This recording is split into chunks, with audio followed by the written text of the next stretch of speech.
ചുഴലിക്കാറ്റിനും ഇരമ്പിയാർക്കുന്ന കടലിനും കൂറ്റൻ തിരമാലകൾക്ക് മുകളിൽ ഒരു മരിയ ഭക്തന് പരിശുദ്ധ അമ്മ നൽകുന്ന സ്വർഗീയ സംരക്ഷണത്തിൻ്റെ കടൽ ചിത്രങ്ങൾ.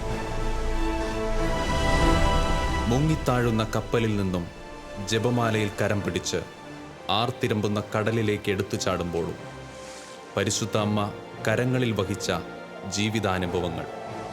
ഇത് കഴിഞ്ഞ മെയ് 17-ന് മുംബൈക്ക് സമീപം കടലിൽ ടോട്ടെ ചുഴലിക്കാറ്റിൽപ്പെട്ട് തകർന്നുപോയ വരപ്രദ എന്ന കപ്പലിൽ നിന്നും രക്ഷപ്പെട്ട അരൂർ സ്വദേശി കൈതവേലിക്കകത്ത് ഫ്രാൻസിസ്.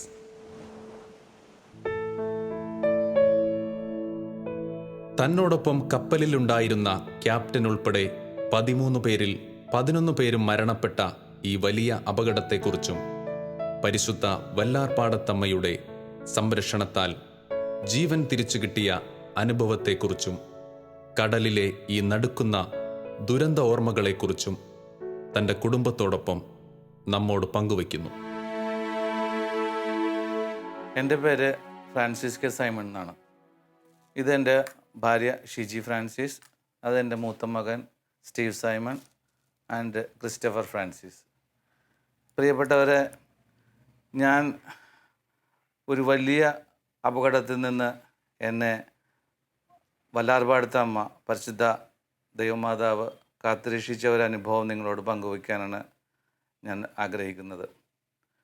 കഴിഞ്ഞ മെയ് 17-ാം തീയതി ഞാൻ വർക്ക് ചെയ്യുന്ന എൻ്റെ വരപ്രദ എന്ന് പറയുന്ന കപ്പൽ ഈ കഴിഞ്ഞ ടൊട്ടെ അപകടത്തിൽ പെടുകയും അത് മുങ്ങിപ്പോവുകയും ചെയ്തു. ആ ഒരു സംഭവത്തിൽ ഞങ്ങൾ 13 പേരുണ്ടായിരുന്നെങ്കിലും ഞങ്ങൾക്ക് രക്ഷപ്പെടാനായിട്ട് ആകെ 2 പേർക്കാണ് സാധിച്ചത്. ഞാനും എൻ്റെ സഹപ്രവർത്തകനായ ഷാഹിബിനെയും മാത്രമാണ് അതിനകത്തുനിന്ന് ഭാഗ്യം കൊണ്ടും ദൈവമാതാവിൻ്റെ പ്രത്യേകമായ അനുഗ്രഹം കൊണ്ടും ഞങ്ങൾക്ക് രക്ഷപ്പെടാൻ സാധിച്ചത്. ഈ സന്ദർഭത്തിൽ എനിക്ക് നിങ്ങളോട് പ്രത്യേകിച്ച് പറയാനുള്ളത്, മാതാവിൻ്റെ ഒരു സംരക്ഷണം അതുകൊണ്ട് മാത്രമാണ് എനിക്ക് ഈ എൻ്റെ ജീവിതത്തിലേക്കും എൻ്റെ കുടുംബത്തിലേക്കും നിങ്ങളിലേക്കും എനിക്ക് വരാൻ സാധിച്ചത്. ഞാൻ കൊച്ചി ലക്ഷദ്വീപ് പാസഞ്ചർ ബസ്സിൽ ആയിട്ട് സെയിലാകുന്ന ഒരു എൻജിനീയറിംഗ് റാങ്കിൽ സെയിലാകുന്ന ഒരു വ്യക്തിയാണ്. വളരെ യാദൃശ്ചികമായിട്ടാണ് എനിക്ക് ബോംബെയിൽ ഈ പറയുന്ന കപ്പലിലേക്ക് എനിക്ക് ഒരു ട്രാൻസ്ഫർ കിട്ടിയത്. അതും എൻ്റെ ഒരു സുഹൃത്തിൻ്റെ ഒരു ക്ഷണപ്രകാരമാണ് എനിക്ക് അവിടെ പോകേണ്ടി വന്നത്. സാധാരണഗതിയിൽ അങ്ങനെ പോകുന്ന ആളല്ലായിരുന്നു. പക്ഷേ ആ ഒരു സാഹചര്യത്തിൽ ഞാൻ അവിടെ പോയി വർക്ക് ചെയ്യേണ്ടി വന്നു. ഒരു 3 മാസത്തെ കോൺട്രാക്റ്റിനാണ് ഞാൻ പോയത്. ജനുവരി 19-ാം തീയതിയാണ് ഞാൻ ശരിക്കും അതിനകത്ത് ജോയിൻ ചെയ്തത്. അതിനുശേഷം എൻ്റെ മെയിൽ ഈ അപകടം ഉണ്ടാകുന്നത് വരെ ഞാൻ അതിനകത്ത് വർക്ക് ചെയ്യുകയായിരുന്നു. ആ സമയത്തും ഞങ്ങൾക്ക് ശാന്തമായ അന്തരീക്ഷമായിരുന്നു. പിന്നെ ഈ സൈക്ലോൺ വന്നതിന് ശേഷം ടോട്ടെ എന്ന് പറയുന്ന ഈ സൈക്ലോണിൽ ഞങ്ങൾ അകപ്പെടുകയും ഞങ്ങളുടെ വെസലിൻ്റെ ഡ്യൂട്ടി എന്ന് പറയുന്നത് ഞങ്ങൾക്ക് മറ്റു വെസൽസിനെ സപ്പോർട്ട് ചെയ്യുകയും ബോംബെ ഹൈയിൽ സപ്പോർട്ടിങ് വെസലായിട്ടാണ് ഞാൻ വർക്ക് ചെയ്യുന്നത്. അപ്പോൾ അതിനകത്ത് ഞങ്ങൾക്ക് 13 പേരാണ് ഞങ്ങളുടെ കൂടെ ഉണ്ടായിരുന്നത്. ഇതിൽ ഈ അപകടം ഉണ്ടാകുന്ന സമയത്ത് ഞാനും ക്യാപ്റ്റനും എൻ്റെ സെക്കൻഡ് എഞ്ചിനീയറും മറ്റുള്ള സഹപ്രവർത്തകരും വളരെ സന്തോഷമായിട്ട് ഒരു അന്തരീക്ഷമായിരുന്നു. പക്ഷേ ഞങ്ങൾക്ക് ഈ ഒരു അപകടം സംഭവിച്ചിട്ട് ഞങ്ങൾക്ക് അതിനകത്ത് രക്ഷപ്പെടാൻ സാധിച്ചത് 2 പേർക്ക് മാത്രമാണ്. ഞങ്ങളുടെ കപ്പലിൽ ആദ്യമായിട്ട് ഞങ്ങൾക്ക് ഇത് ഇൻഫർമേഷനൊക്കെ കിട്ടുന്നത് മെയ് 10-ാം തീയതിയാണ്. അതിനുശേഷം കൃത്യമായിട്ടുള്ള കമ്മ്യൂണിക്കേഷനും കാര്യങ്ങളെല്ലാം ഉണ്ടായിരുന്നെങ്കിൽ പോലും ഞങ്ങൾ വേറൊരു ബാർജിനെ പപ്പ 305 എന്ന് പറയുന്ന ബാർജിനെ ഞങ്ങൾ ആങ്കർ പൊസിഷനിലേക്ക് ഞങ്ങൾ ടോ ചെയ്തുകൊണ്ട് വന്നതിന് ശേഷം ഞങ്ങൾ ആങ്കർ ചെയ്തു. ആങ്കർ ചെയ്തതിന് ശേഷം ഒരു കാറ്റിൻ്റെ വ്യതിയാനം മുഖാന്തരം ഞങ്ങൾ ആങ്കർ ചെയ്തിരിക്കുന്ന കപ്പലിൻ്റെ ഭാഗത്തേക്ക് കാറ്റ് തിരികെയും ഞങ്ങളുടെ വെസലിൻ്റെ ആങ്കർ ഡ്രാഗ് ചെയ്ത് ഞങ്ങൾ കടലിലേക്ക് പോവുകയാണ് ചെയ്തത്. രാത്രി ഒരു 11:30 മണിയോടുകൂടിയാണ് 16-ാം തീയതി രാത്രി 11:30 മണിയോടുകൂടിയാണ് ഞങ്ങൾക്ക് ഈ കാറ്റിൻ്റെ ശക്തി കൂടിക്കൂടി വന്നത്. അതിനുശേഷം 17-ാം തീയതി മുഴുവൻ ഞങ്ങളെല്ലാവരും ഭയങ്കരമായിട്ട് കഷ്ടപ്പെട്ടു. ഭയങ്കരമായിട്ട് കഷ്ടപ്പെടുന്നു വെച്ച് കഴിഞ്ഞാൽ ഞങ്ങൾക്ക് അത് പറഞ്ഞറിയിക്കാൻ തന്നെ ബുദ്ധിമുട്ടാണ്. അത്രയും വെസൽ ആടുകയും ഉലയുകയും ഒക്കെ ചെയ്തു. അതിനുശേഷം എൻ്റെ എഞ്ചിൻ റൂമിലേക്ക് വെള്ളം കയറുകയാണ് ചെയ്തത്. എൻ്റെ എഞ്ചിൻ റൂമിൽ വെള്ളം കയറുക എന്ന് പറഞ്ഞാൽ കപ്പലിൻ്റെ സ്റ്റെബിലിറ്റിയും ബോയൻസിയും നഷ്ടപ്പെടുന്നു. ആ ബോയൻസി നഷ്ടപ്പെടുന്നത് ഏറ്റവും ഡേഞ്ചറായിട്ടുള്ളൊരു കാര്യമാണ് കപ്പലിനെ സംബന്ധിച്ചെന്ന് വെച്ചാൽ. അപ്പോൾ ഈ ബോയൻസി നഷ്ടപ്പെടാനുള്ള കാരണങ്ങളും അതിലേക്ക് വെള്ളം കയറിയതും എല്ലാം അതിനകത്ത് അതിൻ്റെ ചില കാലപ്പഴക്കവും മെയിൻ്റനൻസിൻ്റെ കുറവ് കൊണ്ടൊക്കെയാണ് സംഭവിച്ചത്. ആക്ച്വലി ഈ ഒരിക്കൽ കപ്പലും മുങ്ങാൻ പാടില്ല, ഒരിക്കലും മുങ്ങാൻ പാടില്ല. ഓൾ വെതർ ഷിപ്പാണ്. അങ്ങനൊരു സാഹചര്യത്തിലേക്ക് എത്തിപ്പെട്ടത് ഞങ്ങൾക്ക് ഇങ്ങനൊരു മെയിൻ്റനൻസിൻ്റെ കുറവ് കൊണ്ടാണ്. അപ്പോൾ ഇതിൽ നിന്നൊക്കെ നമ്മളെ മാതാവ് കാത്തുരക്ഷിച്ച് ഇവിടെ എത്തിക്കുന്നത് അത് ഏറ്റവും വലിയൊരു ഭാഗ്യമായിട്ട് ഞാൻ കരുതിയാണ്. പിന്നെ ആ സമയത്ത് ഞങ്ങൾക്ക് അബാൻഡൻഷിപ്പ് പറയുന്ന സമയത്ത് തന്നെ ആണെങ്കിലും ഇത് എല്ലാവരും ലൈഫ് ജാക്കറ്റ് വെയർ ചെയ്തുകൊണ്ട് കടലിലേക്ക് ചാടിയതിന് ശേഷം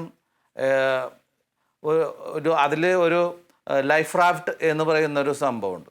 അത് ഓട്ടോമാറ്റിക്കലി HRA യൂണിറ്റിൽ റിലീസായിട്ട് അത് ഇൻഫ്ലൈറ്റ് ആവുകയാണ് ചെയ്യുന്നത്. ആ ഇൻഫ്ലൈറ്റ് ആകുന്നതിലേക്ക് ഞാനും സാഹിബ് ബുനിയക്കും മാത്രമാണ് നീന്തി രക്ഷപ്പെട്ട് പിടിക്കാൻ സാധിച്ചത്.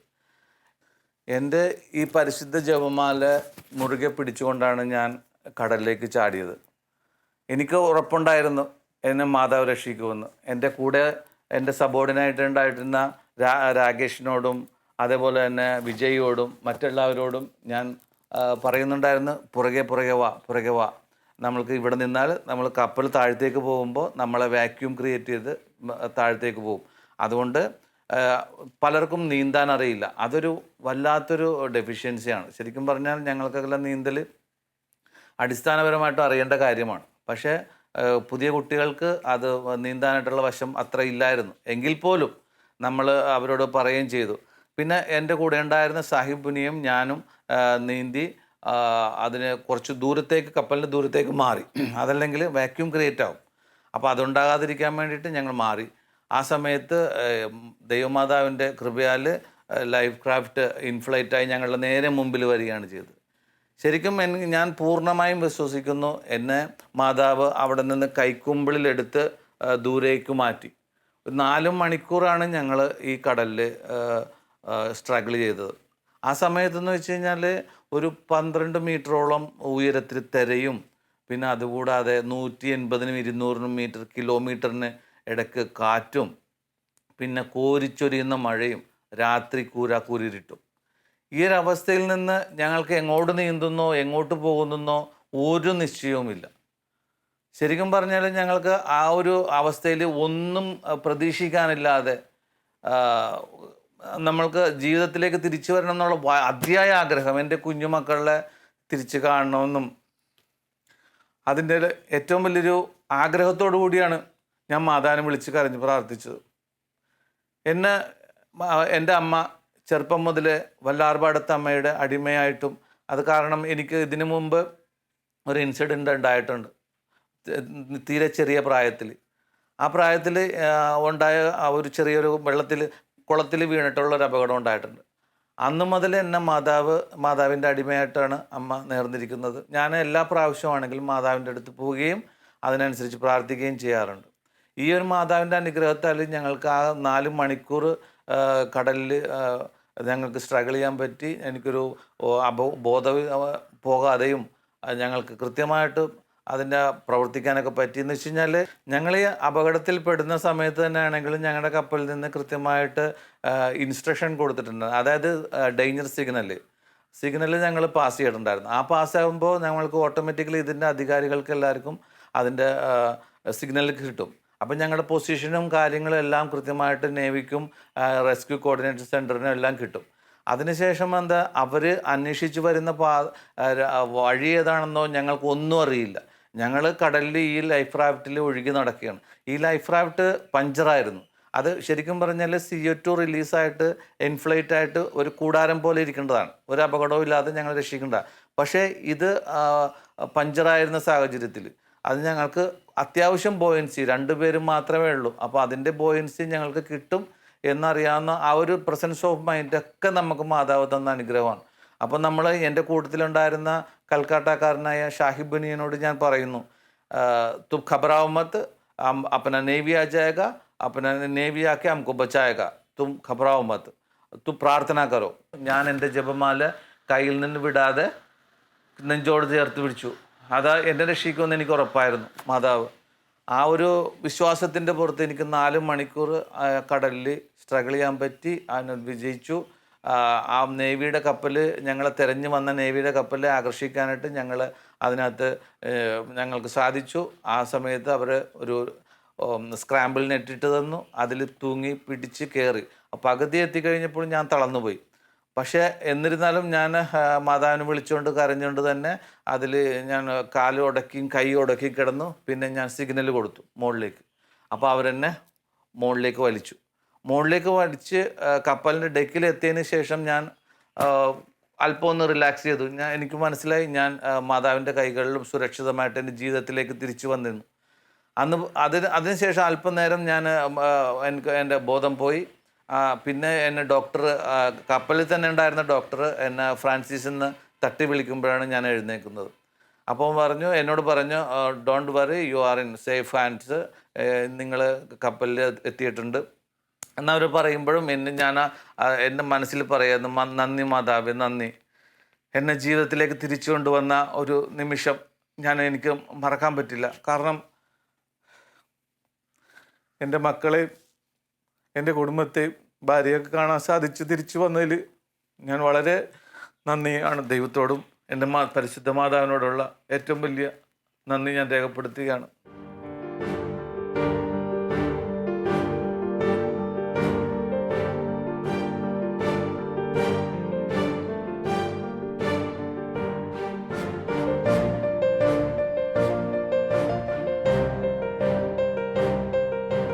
വല്ലാർപാടത്ത് അമ്മയുടെ സന്നിധിയിൽ പോകാനായിട്ട് ഞാനിവിടെ, അതിനുശേഷം ഞാൻ 2-3 ദിവസം ഹോസ്പിറ്റലിലുണ്ടായിരുന്നു. എൻ്റെ സഹപ്രവർത്തകരുടെയൊക്കെ ഡെഡ് ബോഡിയാണ് എനിക്ക് ഐഡൻറ്റിഫൈ ചെയ്യാനായിട്ട്. അവരുടെ കുടുംബങ്ങളുടെ അവരുടെ ബോഡിയൊക്കെ കിട്ടണം. അപ്പോൾ അതിന് ആകെ ഒരു മാർഗം എന്ന് പറയുന്നത് ഞങ്ങൾ കൂടെ വർക്ക് ചെയ്തത് ഞങ്ങളാണ്. 13 പേരുണ്ടായിരുന്നു. ഞങ്ങൾ ആകെ 2 പേരാണ് രക്ഷപ്പെട്ടത്. അതിൽ തന്നെയാണെങ്കിലും ഒരാൾ വിജയ് കുമാർ എന്ന് പറയുന്ന വ്യക്തി AB ആയിട്ട് വർക്ക് ചെയ്യുന്നു. അവന് ശരിക്കും നീന്താൻ അറിയില്ലെന്ന് പറഞ്ഞ് എന്നോട് പറയുന്ന ആ ലാസ്റ്റ് മൂമെൻറ്റും അവൻ തിരിച്ച് കപ്പലിൻ്റെ വീലോസിലേക്ക് തിരിച്ച് കയറുന്ന ആ മൂമെൻറ്റും എൻ്റെ കണ്ണിൽ നിന്നും മായുന്നില്ല. ഞങ്ങൾ കടലിലേക്ക് ചാടുന്നതിന് മുമ്പ് 13 പേരും കൂടി ഇങ്ങനെ തോളോട് കൈവച്ച് നിന്നു. ആ നിമിഷത്തിൽ എല്ലാവരുടെയും കണ്ണുകളിൽ ഭീതി ഉണ്ടായിരുന്നു, മരണഭീതി ഉണ്ടായിരുന്നു എല്ലാവർക്കും. ആ ഒരു നിമിഷം എത്ര കാലം കഴിഞ്ഞാലും എൻ്റെ കണ്ണിലുണ്ടാവും. കാരണം അത് ഒരിക്കലും അതിനുശേഷം മണിക്കൂറുകൾക്ക് ശേഷം എൻ്റെ സഹപ്രവർത്തകരെല്ലാവരും നഷ്ടപ്പെട്ടു. ക്യാപ്റ്റൻ മരിച്ചു, ചീഫ് ഓഫീസർ മരിച്ചു, ഹാൻഡ്ലർ മരിച്ചു, എൻ്റെ സബോർഡിനേറ്റ് എൻ്റെ സെക്കൻഡ് എഞ്ചിനീയർ മരിച്ചു, ഓയിലർ മരിച്ചു, എല്ലാവരും മരിച്ചു. ആ ഒരു വലിയൊരു അപകടമാണ് ഇതിനകത്ത് നടന്നിരിക്കുന്നത്. അപ്പോൾ അതിൽ നിന്ന് ഇവരുടെ ബോഡിയെല്ലാം റിക്കവർ ചെയ്ത് കപ്പൽ ഞങ്ങൾ ഈ INS കൊൽക്കട്ട എന്ന കപ്പലാണ് ഞങ്ങളെ രക്ഷിച്ചത്. ഈ INS കൊൽക്കട്ട തിരിച്ച് ബോംബെയിലേക്ക് പോകുന്നത് ഞങ്ങളുടെ ബസ്സെല്ലാം 2 പേരെയും പാപ്പ 305 എന്ന് പറയുന്ന ആ ബാർജിൽ 3 പേരും, അങ്ങനെ 5 ജീവനും 18 ഡെഡ് ബോഡിയുമായിട്ടാണ് തിരിച്ച് കപ്പൽ ബോംബെയിലേക്ക് കയറുന്നത്. നമ്മൾ ഇതിനകത്ത് എണ്ണപ്പെടേണ്ട ഒരു വ്യക്തിയാണെങ്കിൽ പോലും നമ്മളെ മാതാവിൻ്റെ അനുഗ്രഹത്താൽ നമ്മളെ രക്ഷിച്ചു. അപ്പോൾ നമ്മൾ ഇവർക്ക് വേണ്ടിയിട്ട് ഇവരുടെ ബോഡി ഐഡൻറ്റിഫൈ ചെയ്യാൻ വേണ്ടിയിട്ട് ഹോസ്പിറ്റലിൽ ചെന്ന് ഹോസ്പിറ്റലിൽ ബോഡി എല്ലാം ഡീഫോമായി തുടങ്ങി. എന്നിട്ട് ഞാനിവരുടെ ഡ്രസ്സുകളും കാര്യങ്ങളൊക്കെ കണ്ടിട്ട് ഐഡൻറ്റിഫൈ ചെയ്യും. അവരുടെ ബന്ധുക്കൾക്ക് ബോഡി കിട്ടാനുള്ള സാഹചര്യം ഉണ്ടായത്. അപ്പോൾ അതിനുശേഷം ഞങ്ങൾ തിരിച്ച് ഇവിടെ ഹോട്ടലിൽ വന്നിട്ടാണെങ്കിലും എനിക്ക് ഇവരുടെ ഓർമ്മകളോടുകൂടി 4 മണി വെളുപ്പിന് വരെ എനിക്ക് ഉറങ്ങാൻ സാധിക്കുന്നില്ല. ആ ചിന്തകളാണ് എൻ്റെ മുഴുവൻ. ലാസ്റ്റ് മൂമെൻറ്റിൽ ആ ചിന്തകളെ മുഴുവനും വന്നിട്ട് ഞാൻ എൻ്റെ രാത്രിയാകുമ്പോൾ വെളുപ്പിനാകുമ്പോൾ എൻ്റെ ഭാര്യനെ വിളിക്കും, എടി എനിക്ക് ഉറങ്ങാൻ പറ്റുന്നില്ല. അപ്പോൾ അവൾ പറയും കൊന്ത ചൊല്ലിയിട്ട് കിടക്ക്, അല്ലെങ്കിൽ ജപമാല എഴുതിയിട്ട് കിടക്ക്, അല്ലാതെ വേറെ മാർഗമില്ല. പിന്നെ പരിശുദ്ധ അമ്മേനോടുള്ള പ്രാർത്ഥന മുടങ്ങാതെ ചൊല്ലിക്കൊണ്ടിരുന്നേച്ചു. എത്ര വന്നാലും നമുക്ക് ആ ഒരു അനുഗ്രഹത്തെ നമുക്ക് ഒരിക്കലും മറക്കാൻ പറ്റാത്തൊരു അനുഗ്രഹമാണ്. പിന്നെ ഞാനിവിടെ ബോംബെയിൽ നിന്ന് ഇവിടെ നാട്ടിൽ വന്നിട്ടാണെങ്കിലും എനിക്ക് മാതാവിൻ്റെ പള്ളിയിൽ പോകാതിരിക്കാൻ ഒരു നിർവാഹമില്ല. എനിക്ക് പോകേ പറ്റൂ. ഞാൻ എൻ്റെ സുഹൃത്തായ ഒരു സാബു എന്ന് പറയുന്ന പോലീസ് ഉദ്യോഗസ്ഥനുണ്ട്. സാബുവിനോട് ഞാൻ വിളിച്ചു ചോദിച്ചു, സാബു എനിക്കൊന്ന് മാതാവിൻ്റെ അടുത്ത് പോകണം, ലോക്ക്ഡൗൺ ആണ്, എന്തെങ്കിലും ഒരു മാർഗം ചെയ്യാൻ പറ്റുമോ? അപ്പോൾ അവൻ പറഞ്ഞു, എടാ പ്രോട്ടോക്കോൾ തെറ്റിക്കാൻ പറ്റില്ല, നമുക്ക് മാതാവിൻ്റെ അനുഗ്രഹം നീ പ്രാർത്ഥിക്കുക, ലോക്ക്ഡൗൺ കഴിയുമ്പോൾ നിനക്ക് പോയി മാതാവിൻ്റെ അടുത്ത് പോയി വണങ്ങാം എന്ന് പറഞ്ഞു. എന്നിരുന്നാലും എനിക്കതൊരു വല്ലാത്തൊരു ബുദ്ധിമുട്ടായി തോന്നി. ഞാനൊരു ദിവസം എൻ്റെ ഭാര്യനെയും മക്കളെയും വിളിച്ചിട്ട് എൻ്റെ കാർ എടുത്തിട്ട് നേരെ പോവുകയാണ് ചെയ്തത്. ആരോടൊന്നും പറയാൻ പോയില്ല. കൃത്യമായിട്ട് മാതാവിൻ്റെ പള്ളിയുടെ മുമ്പിൽ കൊണ്ട് ഞാൻ നിർത്തി. എന്നെ ആരും ചോദിച്ചില്ല, ആരും തടഞ്ഞില്ല. അപ്പോൾ ഞാൻ അവിടെ ചെന്നിട്ട് നമ്മുടെ അവിടുത്തെ റെക്ടർ അച്ഛനെ കാണുകയും റെക്ടർ അച്ഛനെ എനിക്ക് വേണ്ടിയിട്ട് പ്രാർത്ഥിക്കുകയും പള്ളി നട തുറന്ന് ഞങ്ങൾക്ക് എൻ്റെ കുടുംബത്തിന് വേണ്ടിയിട്ട് പ്രത്യേക പ്രാർത്ഥന നടത്തുകയും ആൾത്താരെ കൊണ്ടുപോയിട്ട് എന്നെ അനുഗ്രഹിച്ച് അടിമ കഴിക്കുകയൊക്കെ ചെയ്തു. അതെല്ലാം വളരെ അപ്പോഴാണ് എനിക്ക് ശരിക്കും പറഞ്ഞു കഴിഞ്ഞാൽ മാതാവിൻ്റെ തൃപ്പാദത്തിങ്കിൽ ഞങ്ങൾ ചെന്ന് സമർപ്പിച്ചതിന് ശേഷമാണ് എനിക്ക് സത്യത്തിൽ ഒരു ആശ്വാസം കിട്ടുന്നത്. കാരണം നമുക്ക് ഏറ്റവും വലിയ അനുഗ്രഹം ജീവിതത്തിലേക്ക് തിരിച്ചു വരാനുള്ള ഒരു അനുഗ്രഹം തന്നത് മാതാവിൻ്റെ ഒരു അനുഗ്രഹം മാത്രമാണ്. മെയ് 17 ഇത്ര വലിയൊരു അപകടം നടന്നത്. പക്ഷെ എനിക്കറിയില്ലായിരുന്നു. തലേന്ന് എന്നെ വിളിച്ചായിരുന്നു, കുഴപ്പമില്ല, കാറ്റൊക്കെ ഉണ്ട്, അന്നേരം കുഴപ്പമില്ല. പിന്നീട് വിളിച്ചിട്ട് ഒന്നും പ്രതികരിക്കാനോ, ഫോൺ സ്വിച്ച്ഡ് ഓഫ് ആയിപ്പോയി. പിന്നെ ഞാൻ വിചാരിച്ചു ഇതെന്തുകൊണ്ടാണ് ഇങ്ങനെ ആയത്. അപ്പോൾ ഞാൻ ഹസ്ബൻഡിൻ്റെ ഫ്രണ്ടിനെ വിളിച്ച് ചോദിച്ചു, ഇതെന്താണ് ഫോൺ വിളിച്ചിട്ട് കിട്ടുന്നില്ലല്ലോ എന്ന്. അപ്പോഴേക്കും വിവരങ്ങളൊക്കെ അവർ അറിഞ്ഞിരുന്നു. പക്ഷേ എന്തോ മാതാവിൻ്റെ അനുഗ്രഹം കൊണ്ട് എനിക്കത് കൂടുതൽ ദുഃഖം ഉണ്ടാക്കുമെന്ന് അവർക്ക് അറിയുന്നത് കൊണ്ട് അവരാരും അത് എന്നോട് പറഞ്ഞില്ല. ഹസ്ബൻഡിൻ്റെ വീട്ടുകാരാണെങ്കിലും ഞാനിവിടെ ഒറ്റക്കല്ലേ പിള്ളേരായിട്ട്, അപ്പോൾ എനിക്ക് ഒറ്റക്കത് താങ്ങാൻ പറ്റില്ല. കാരണം ഞാൻ പെട്ടെന്ന് വിഷമിക്കും ഇവിടെ ഒറ്റക്കായതുകൊണ്ട്. അപ്പോൾ അവരും എന്നോട് പറഞ്ഞില്ല. പക്ഷേ ഞാൻ എന്നാലും എനിക്ക് സംശയം ഉണ്ടായിട്ട് എൻ്റെ ചേച്ചിമാരും ഇങ്ങനെ ന്യൂസ് ഡൽഹിയിൽ നിന്നൊക്കെ കണ്ടിട്ട് അവർ വിളിച്ച് ചോദിച്ചു. അപ്പോഴും എനിക്ക് ഒരിക്കലും എൻ്റെ ഹസ്ബൻഡിന് അങ്ങനെ പറ്റുമെന്ന് ഞാനൊരിക്കലും പ്രതീക്ഷിക്കുന്നില്ല. കാരണം പുള്ളി മാതാവിൽ വിശ്വസിക്കുന്ന ഒരു ഭക്തനായതുകൊണ്ട് അങ്ങനെ വരുമെന്ന് ദൈവവിശ്വാസിയാണ് കൂടുതലായിട്ടും. അപ്പം നമ്മളങ്ങനെ വരുമെന്ന് ഒരിക്കലും ചിന്തിച്ചില്ല. അപ്പോൾ ചേച്ചി ചോദിച്ചു, എടി നീ കാണുന്നില്ലേ, ടി വിയിൽ ന്യൂസ് നോക്ക് കാണുന്നത്. അപ്പം ഞാൻ അത് ഫ്രാൻസിസിൻ്റെ ഷിപ്പല്ല, അത് വേറെ ഷിപ്പൊക്കെയാണ്, അല്ലാതെ ഇവർക്ക് ഒരു അപകടവും പറ്റിയിട്ടില്ല. അപ്പം ഞാനത് അറിഞ്ഞില്ല. അത് തന്നെ ദൈവാനുഗ്രഹം എന്ന് എനിക്ക് തോന്നുന്നു. പിന്നെ അതിന് ശേഷം പുള്ളി രക്ഷപ്പെട്ട് ആ ഷിപ്പിൽ നിന്ന് രക്ഷപ്പെട്ട് പിറ്റേ ദിവസം എന്നെ വിളിച്ചിട്ട് പറഞ്ഞത് 13 പേരിൽ 2 പേര് മാത്രമേ രക്ഷപ്പെട്ടുള്ളൂ, അതിലൊരാൾ ഞാനാണെന്ന്. അപ്പം ഞാൻ അപ്പോഴാണ് അറിഞ്ഞത് തന്നെ. അതൊക്കെ ഒരു ദൈവത്തിൻ്റെ പ്രത്യേക അനുഗ്രഹമാണ്. അല്ലാതെ ഞാനും എൻ്റെ 2 ചെറിയ കുട്ടികളായിട്ട് എന്താ നിമിഷം ചെയ്യും, എങ്ങനെ അത് അതിജീവിക്കും, അങ്ങനൊരു ഉറപ്പ് നമുക്കില്ല. പക്ഷെ അതറിയാതിരുന്നത് ഏറ്റവും വലിയ അനുഗ്രഹമായിട്ടും അത് തരണം ചെയ്യാൻ എനിക്ക് പറ്റുമെന്ന് തന്നെ അറിയില്ല. അതിന് ശേഷം ഞങ്ങൾ ഒരുമിച്ച് പുള്ളി വന്നതിന് ശേഷം ഒരുമിച്ച് എല്ലാവരും കൂടി മാതാവിൻ്റെ അടുത്ത് പോവുകയും അടിമ കഴിക്കുകയും അവിടെ കൊന്ത ചൊല്ലി അതിന് ശേഷമാണ് മടങ്ങി പോകുന്നത്.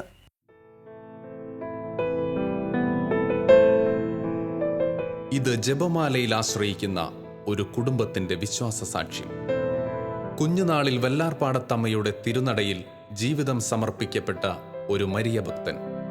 തൻ്റെ മകൻ ഏതൊരപകടത്തിൽ നിന്നും രക്ഷപ്പെടും എന്ന ഒരു അമ്മയുടെ വിശ്വാസം. ഏതു തിരമാലയിൽപ്പെട്ടാലും മാതാവിൻ്റെ അടിമയായ എൻ്റെ മകൻ കടലിൽ പൊന്തിക്കിടക്കും എന്ന് ഹൃദയത്തിൽ വിശ്വസിക്കുന്ന ഫ്രാൻസിസിൻ്റെ അമ്മച്ചിയുടെ സന്തോഷത്താൽ ഇടറിയ വാക്കുകൾ. വിളക്ക് കത്തിച്ചിട്ട് ഡെയിലി, അപ്പം എനിക്കറിഞ്ഞൂടായിരുന്നു. അത് കഴിഞ്ഞ് ഞാൻ ചോദിച്ചു എന്താണ് കാരണം.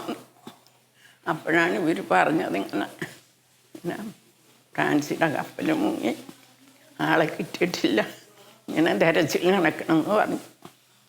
അങ്ങനെ പറഞ്ഞിരിക്കുമ്പോൾ ഞാൻ പറഞ്ഞു, മാതാവ് വല്ലാർപാടത്തമ്മ അവനെ രക്ഷിക്കും, അവനെ അപകടത്തിൽ നിന്ന് മാതാവ് രക്ഷിക്കും എന്ന് ഞാൻ പറഞ്ഞു. അവന് 1.5 വയസ്സുള്ളപ്പോൾ പ്രാവശ്യം കൊളത്തി വീണാൻ അവന്. അന്നേരം മാതാവ് കാത്ത് ഞാനെടുത്ത് അങ്ങനെ രക്ഷിച്ചു. അത് കഴിഞ്ഞ് പിന്നെ ഇപ്പം 2ാമത്. അപ്പോഴും ഞാൻ പറഞ്ഞു, മാതാവ് അവനെ കൈവിടില്ല, മാതാവിൻ്റെ അടിമയാണ്, അങ്ങനെ മാതാവ് രക്ഷിക്കും എന്ന് പറഞ്ഞു. ഏത് കപ്പൽ മുങ്ങിയാലും എൻ്റെ മോൻ പൊങ്ങിക്കിടക്കുമെന്ന് എനിക്കൊരു വിശ്വാസം ഉണ്ടായിരുന്നു. മാതാവ് എന്നെ രക്ഷിക്കുന്നു.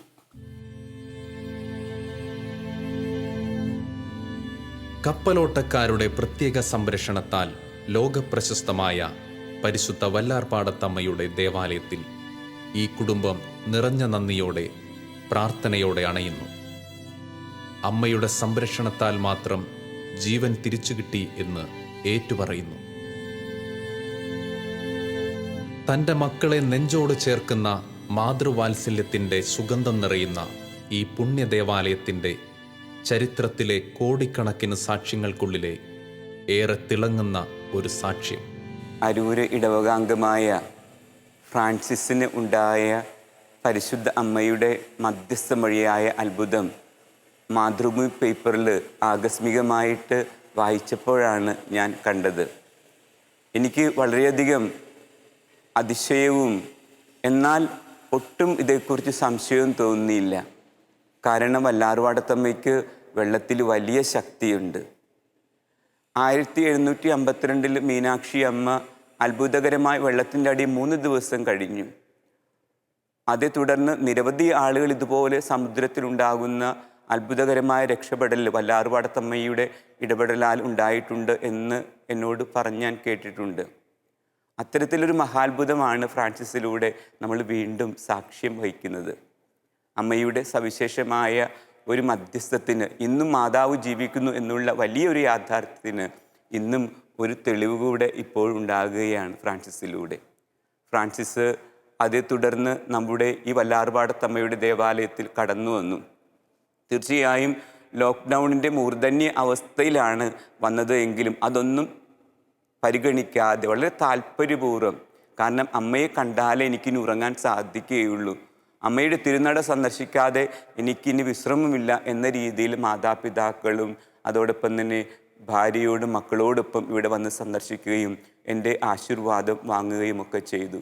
ഞങ്ങൾ ഒരുമിച്ച് പ്രാർത്ഥിച്ചു. തീർച്ചയായും ഫ്രാൻസിസ് നമ്മോട് പറയുന്നൊരു സന്ദേശമുണ്ട്. അമ്മേ എന്ന് വിളിച്ചാൽ ഇന്നും കേൾക്കുന്ന ഒരു അമ്മ നമ്മുടെ മധ്യേ ഇന്നും ജീവിപ്പുണ്ട്. അവൾ സ്വർഗത്തിൽ മാത്രമല്ല ഭൂമിയിലും സന്നിധയാണ്. ഈ വിശ്വാസത്യം ഫ്രാൻസിസിലൂടെ നമുക്ക് വീണ്ടും പ്രഖ്യാപിക്കാം. അമ്മയുടെ അനുഗ്രഹം ഏവർക്കും നേരുന്നു. ഞങ്ങളുടെ ഈ ചിത്രീകരണത്തിനിടയിൽ ദേവാലയത്തിന് പുറത്ത് മഴ കനത്തു പെയ്തു തുടങ്ങുന്നു. നടുക്കുന്ന ഓർമ്മകളിലേക്ക് ഇദ്ദേഹം ഈ തിരുനടയിൽ നിന്നുകൊണ്ട് സഞ്ചരിക്കുന്നു. ഇവിടെ തിരികെ എത്തി നന്ദി പറയാൻ ജീവിതം ബാക്കി നൽകിയ ദൈവിക സംരക്ഷണത്തെ ധ്യാനിക്കുന്നു. അതെ, മരിയ ഭക്തിയിൽ വളരുന്ന കുടുംബങ്ങളൊന്നും തന്നെ വിലപിക്കുന്നത് ചരിത്രത്തിൽ നാം കേട്ടിട്ടില്ല. സ്നേഹമുള്ള സഹോദരങ്ങളെ, ഫ്രാൻസിസ് കൈതവേലിക്കകത്ത് ഈ ഇടവകാംഗമാണ്. കഴിഞ്ഞ മെയ് 17 അദ്ദേഹത്തിൻ്റെ ജീവിതത്തിൽ ബോംബെയിൽ വെച്ചുണ്ടായ കപ്പൽ അപകടത്തിൽ പരിശുദ്ധ മാതാവിൻ്റെ പ്രത്യേക സംരക്ഷണയാലാണ്, സഹായത്താലാണ് രക്ഷിക്കപ്പെട്ടതെന്ന് അദ്ദേഹം ഉറച്ച് വിശ്വസിക്കുകയാണ്. ഫ്രാൻസിസിൻ്റെ കുടുംബത്തെ നന്നായിട്ട് എനിക്കറിയാം. വളരെ മരിയ ഭക്തിയുള്ള ഒരു കുടുംബമാണ് അദ്ദേഹത്തിൻ്റേത്. നമ്മുടെ ഇടവകയിലെ മരിയൻ സൊഡാലിറ്റി എന്ന പ്രസ്ഥാനത്തെ മുന്നോട്ട് കൊണ്ടുപോകുന്നത് ഈ കുടുംബത്തിൽ നിന്നുള്ള പലരും ചേർന്നാണ്. ഫ്രാൻസിസിൻ്റെ ജീവിതത്തിൽ ഒരു വലിയൊരു ദൈവാനുഭവമാണ് ഉണ്ടായത്. മരണത്തെ മുന്നിൽ കണ്ടു അങ്ങേ തലക്കൽ വരെ എത്തിയിട്ട് തിരിച്ചു വന്ന ഒരു ജീവിതമാണ് ഫ്രാൻസിസിൻ്റേത്. ഇപ്പോൾ ഞാൻ ഫ്രാൻസിസുമായിട്ട് സംസാരിച്ചപ്പോൾ ഞാൻ അദ്ദേഹത്തോട് പറഞ്ഞു, പുസ്തകം വായിച്ചാലും പഠിച്ചാലും ഒക്കെ കിട്ടാത്തൊരു ദൈവജ്ഞാനം, ദൈവ അറിവ്, ജീവിതത്തെക്കുറിച്ചുള്ള ആഴമുള്ളൊരു അനുഭവം ഫ്രാൻസിസിന് കിട്ടിയിട്ടുണ്ട്. ഈ ഒരു അനുഭവം ജീവിതത്തിൽ മറന്നു കളയരുതെന്ന് ഞാൻ അദ്ദേഹത്തെ ഓർമ്മപ്പെടുത്തുകയുണ്ടായി. ഒരു ദിവസം എൻ്റെ ആശീർവാദം വാങ്ങിക്കാൻ വേണ്ടി ഇവിടെ സംസാരിക്കാനായിട്ട് വന്നപ്പോൾ സ്നേഹമുള്ള എന്നെ കേൾക്കുന്ന സഹോദരങ്ങളെ, നമുക്ക് അമ്മയുടെ സംരക്ഷണയിൽ എപ്പോഴും ആയിരിക്കാം. പരിശുദ്ധ അമ്മ ഒരിക്കലും നമ്മെ കൈവിടുകയില്ല. അവളെ വിളിച്ചാൽ, വിശുദ്ധ ബെർണാഡ് പുണ്യവാൻ പറയുന്ന ഒരു കാര്യമുണ്ടല്ലോ, നിന്നെ വിളിച്ച അപേക്ഷിച്ച് കരഞ്ഞപേക്ഷിച്ച ഒരുവനെയും കൈവിട്ടിട്ടില്ല അമ്മേ എന്ന്. അതുകൊണ്ട് പരിശുദ്ധ അമ്മയുടെ പ്രത്യേക സംരക്ഷണയിൽ നമുക്ക് ജീവിക്കാം. അവളുടെ കരങ്ങളിൽ നമ്മൾ സുരക്ഷിതരാണ്. നമ്മൾ സ്വർഗം പ്രാപിക്കും. പരിശുദ്ധ അമ്മ സ്വർഗം പ്രാപിച്ചതുപോലെ നമ്മയും അവൾ കൈപിടിച്ച് സ്വർഗത്തിലേക്ക് നടത്തും.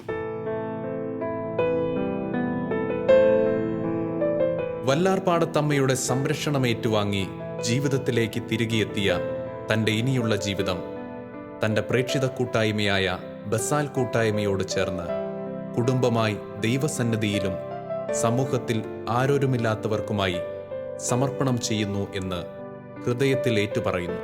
സ്നേഹമുള്ളവരെ, ഫ്രാൻസി ഈ ബോംബെയിലെ കപ്പൽ അപകടത്തിൽപ്പെട്ടെന്ന് അറിഞ്ഞപ്പോൾ വളരെയധികം ഷോക്ക്, വളരെയധികം ആ ഒരു ഭയത്തോടു കൂടിയാണ്, പേടിയോടു കൂടിയാണ് ഞങ്ങളതിനെ കണ്ടത്. എന്നാൽ ഫ്രാൻസി ഒരു മരിയ ഭക്തനായിരുന്നു. മാതാവിൻ്റെ കൃപ എന്നും ഫ്രാൻസിക്ക് ലഭിക്കുമെന്ന് ഉറച്ചു വിശ്വസിച്ചിരുന്നു. അതുകൊണ്ട് തന്നെ ഞങ്ങൾ കളിക്കൂട്ടുകാരനായി വളർന്നു വന്ന ഫ്രാൻസി, ഞങ്ങളുടെ ഈ കൂട്ടായ്മയായ ബസാൽ ഗ്രൂപ്പ് ഒന്നടങ്കം കുടുംബസമേതം ഒന്നിച്ച് ഞങ്ങൾ നിരന്തരമായിട്ട് മാതാവിനോട് പ്രാർത്ഥിച്ചു. ആ മാതാവ് ഫ്രാൻസിയെ രക്ഷപ്പെടുത്തുമെന്ന് ഞങ്ങൾ ഉറച്ചു വിശ്വസിച്ചിരുന്നു. ആ മാതാവിൻ്റെ കൃപ കൊണ്ട് ആ മോനെ ഫ്രാൻസിയെ ആ മാതാവ് കരയിലെത്തിച്ചു, സുരക്ഷിതനായിട്ട് ജീവിതത്തിലേക്ക് തിരിച്ചു കൊണ്ടുവന്ന് മാതാവിനോട് എന്നും കടപ്പെട്ടിരിക്കുന്നു. യേശുവിൽ സ്നേഹം നിറഞ്ഞവരെ, ഞങ്ങളുടെ സുഹൃത്തായ ഫ്രാൻസിയുടെ അപകട വാർത്ത ഞങ്ങൾ അറിയുന്ന ആ നിമിഷം ഞങ്ങളും ഞങ്ങളുടെ കുടുംബങ്ങളിലും ഞങ്ങളുടെ കൂട്ടായ്മയിലും ഒക്കെ ഫ്രാൻസിയുടെ ജീവന് വേണ്ടി പ്രത്യേകമായി പ്രാർത്ഥിക്കുകയായിരുന്നു. ഞങ്ങൾക്ക് ഉറച്ച ബോധ്യമുണ്ടായിരുന്നു, ഫ്രാൻസി പരിശുദ്ധ അമ്മയുടെ കൃപയാൽ രക്ഷപ്പെടുമെന്നുള്ള പൂർണ്ണമായ ഉറപ്പ് ഞങ്ങളിൽ ഉണ്ടായിരുന്നു. കാരണം ഞങ്ങൾ എല്ലാ മാസവും കുടുംബാംഗങ്ങൾ ഒന്നു ചേർന്ന് ഏതെങ്കിലും ഒരു ഭവനത്തിൽ കൂടുക പതിവായിരുന്നു. ഞങ്ങളുടെ കൂട്ടായ്മയുടെ പേര് ബസാൽ ഗ്രൂപ്പ് എന്നാണ്. ആ ബസാൽ ഗ്രൂപ്പിൻ്റെ എല്ലാ മാസ യോഗത്തിലും വചനം പങ്കുവെച്ചുകൊണ്ടാണ് ആരംഭിക്കുന്നത്. അതിനുശേഷം ഞങ്ങളുടെ ഓരോരുത്തരുടെയും വിശ്വാസ ജീവിതത്തിലുള്ള ഷെയറിംഗ് ഉണ്ടാവും. അതിലെല്ലാം ഫ്രാൻസി തൻ്റെ മരിയ ഭക്തി ഞങ്ങളുടെ ജീവിതത്തിൽ ഞങ്ങൾക്ക് വെളിപ്പെടുത്തുമായിരുന്നു. വല്ലാർപാടത്തമ്മയുടെ മാധ്യസ്ഥം പൂർണ്ണമായി ആശ്രയിച്ചുകൊണ്ടാണ് ഫ്രാൻസിയുടെ ജീവിതം എന്ന് എപ്പോഴും ഞങ്ങളോട് പറയുമായിരുന്നു. അപ്പം അതുകൊണ്ട് തന്നെ പൂർണ്ണമായി ഞങ്ങൾക്ക് വിശ്വാസമുണ്ടായിരുന്നു, ഈ ദുരന്തത്തിൽ നിന്ന് തീർച്ചയായിട്ടും ഫ്രാൻസിക്ക് ഒരു ഉയർത്തെഴുന്നേൽപ്പ്, ജീവൻ തിരിച്ചു കിട്ടുമെന്നുള്ള ശുഭാപ്തി വിശ്വാസത്തോടു കൂടി തന്നെയായിരുന്നു ഞങ്ങളുടെ എല്ലാവരുടെയും പ്രാർത്ഥനകളും. അതുപോലെ തന്നെ ഞങ്ങൾ ആ വിവരം അറിഞ്ഞു കഴിഞ്ഞപ്പോൾ പരിശുദ്ധ അമ്മയെ സ്തുതിച്ചുകൊണ്ട് യേശുവിന് നന്ദി പറഞ്ഞുകൊണ്ട് ഞങ്ങളെല്ലാവരും ഒരേ സ്വരത്തിൽ ഓരോരുത്തരുടെയും ഭവനങ്ങളിൽ ഇരുന്നുകൊണ്ട് തന്നെ ഞങ്ങൾ നന്ദി അർപ്പിക്കുകയായിരുന്നു.